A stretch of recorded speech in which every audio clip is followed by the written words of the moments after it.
അബിയുവിൻ്റെ വിളവെടുപ്പാണ്. ഇന്ന് നമുക്ക് 2 അബിയു കിട്ടിയിട്ടുണ്ട്.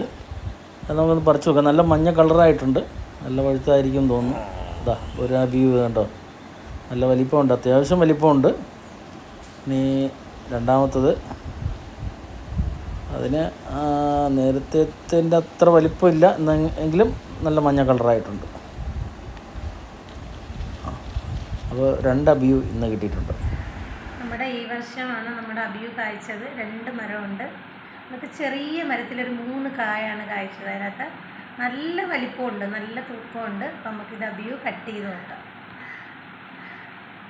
ഇത് ഒരു പ്രാവശ്യം ഞാൻ ലുലുവിൽ വാങ്ങിച്ചത് എന്തോ അതിൻ്റെ ടേസ്റ്റ് എന്നറിയാൻ വേണ്ടി കഴിച്ചു നോക്കിയായിരുന്നു. ഇത്രയും വലിപ്പമൊന്നും ഇല്ലായിരുന്നു, പക്ഷേ അത് പിന്നെ നല്ല നമ്മുടെ ഒരു കരിക്കിൻ്റെ പോലത്തെ ടേസ്റ്റായിരുന്നു. ഇത് നമ്മുടെ മരത്തിലുണ്ടായതാണ്. ഞാനൊന്ന് കട്ട് ചെയ്ത് ടേസ്റ്റ് അറിയാം.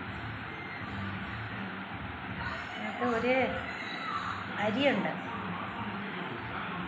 അരിയിലാണ് കട്ടായത്.